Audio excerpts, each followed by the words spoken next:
Let's bring in Kevin Green, senior markets correspondent, right away to help set up the action today. So it looks like the fire is lit for the bulls this morning. What's your take, KG?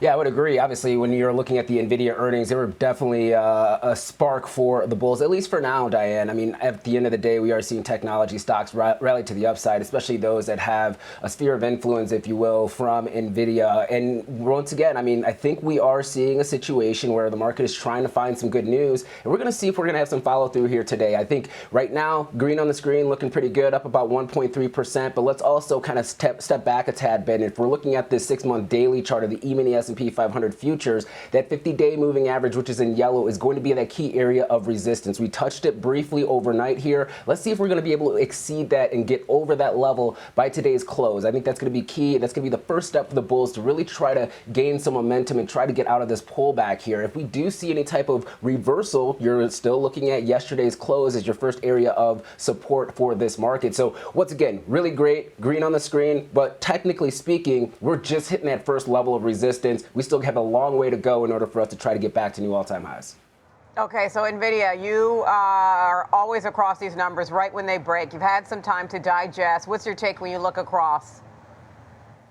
Yeah, so if you're looking at the numbers from a fundamental standpoint, obviously they beat both on the top and bottom line. Revenue came in at $57 billion, beating the street's expectations of $54.68 billion here. That's around a 62% increase on a year-over-year basis. And the adjusted earnings per share came in at $1.30. Street was looking for around $1.24. And if you're looking at data center revenue, that was up around 66% on a year-over-year basis, coming in at $51.2 billion. So data center is now 90% of the total company's revenue at this point, and they continue to see optimism in the future. They did make mention that they're pretty much sold out here. When you're looking at 2026, the demand for GPUs for cloud is also sold out. That's why you are seeing some cloud names that are out there, or those that are trying to build out the cloud infrastructure like a CoreWeave, moving aggressively higher to start the session. When you're looking at their fiscal year 2026 outlook, their revenue outlook is looking at around $65 billion here, plus or minus 2% for that number. Street was looking for around $61.7 billion. That's really looking for Q4 fiscal year 2024 or 2026 here.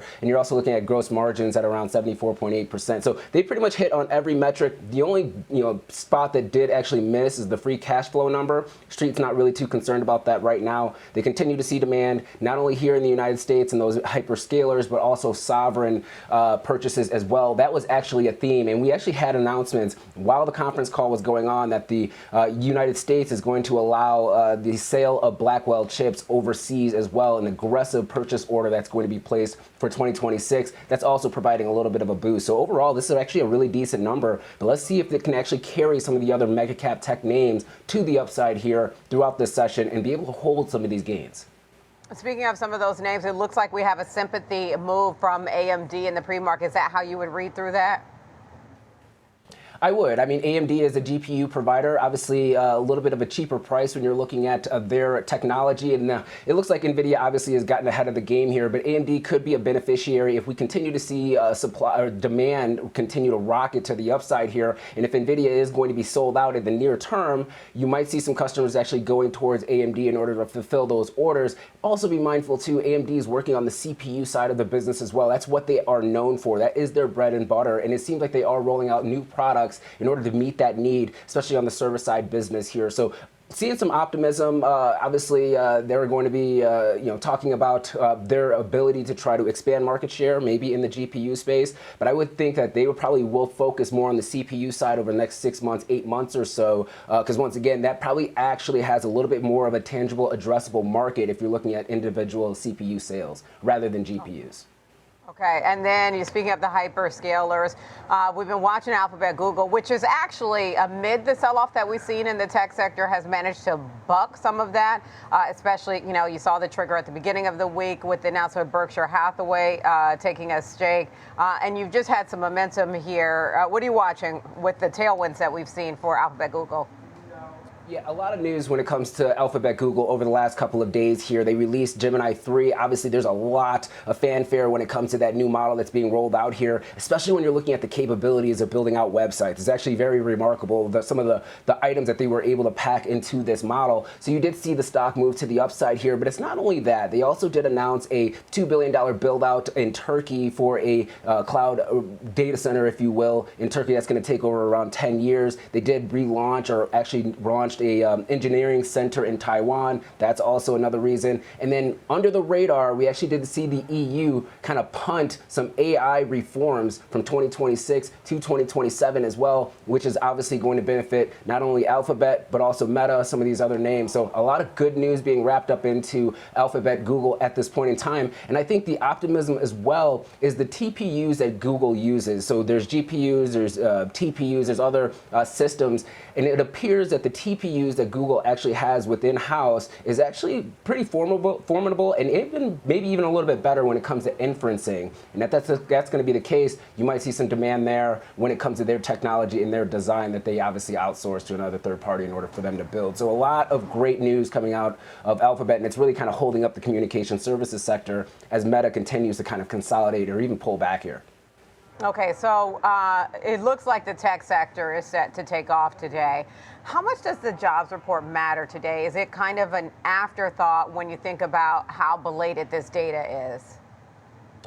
Yeah, I don't think it's going to be that big of a focus. Street's looking for 53,000. This is going to be the September jobs report when you're looking at non-farm payrolls. Obviously, dynamics have changed since then if you're looking at the ADP report or other private data sources here. But it at least is a signal that the government is trying to roll out data here, at least in the near term. So I think obviously we'll probably focus on it, but in the grand scheme of things, it's very stale. Dynamics have changed, and I think institutional investors will recognize that. And Diane, if we're kind of just looking at this market, I just want to kind of highlight this. Obviously, once again, green on the screen. Liquidity is not back in the market yet, though. If you're looking at the market depth for the E-mini S&P 500 futures, the book depth is still fairly thin. And when you have thin markets, you have low liquidity. And when you have low liquidity, it's easier to push prices higher as well as lower. I think for the bulls, you got to confirm that liquidity comes back in this market, that buyers are willing to step in and not just having short covering activity like we saw early on in yesterday's session. The first 30 minutes was pretty much a short covering rally event. And then is there some risk then due to, just when you think about volumes because of us heading into the holiday next week? I think if you're looking at the holiday going into next week and volumes, that's still going to be a little bit more conducive for bulls rather than bears, just on the seasonality standpoint. If we can bring back that E-mini S&P 500 chart real quick, though, Diane, here's where you get a little bit concerned, and I want to highlight this. You can make the case that we are in the second portion of a third wave to the downside here, if you will. So we already had the first pullback. We had a counter trend rally back to the upside. Then we pulled back even more. Are we now in that third wave or that third counter trend higher before we move lower? And I think if you're a technician, you're really looking at those areas of resistance in order to confirm that. The volume can help you, but you're going to need to have the news flow to also complement that. And right now, what we have seen over the last 3 to 4 sessions is selling into strength. Any type of pops, we've seen sellers obviously coming in and trying to trap the bulls at this point in time. I'm not sure if this is a bull trap. It's a good counter trend rally. Obviously, it seems like it should have been on the horizon here, but volatility has not crushed enough, in my opinion, to really signify that this could actually hold here throughout the session. Okay, all right, there's the chart. We got it up. All right, KG, let's get your targets on the S&P 500 to the up and downside today.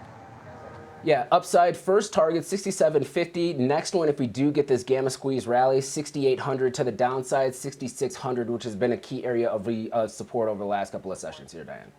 All right, thank you, KG. That's Kevin Green, Senior Markets Correspondent here on Schwab Network.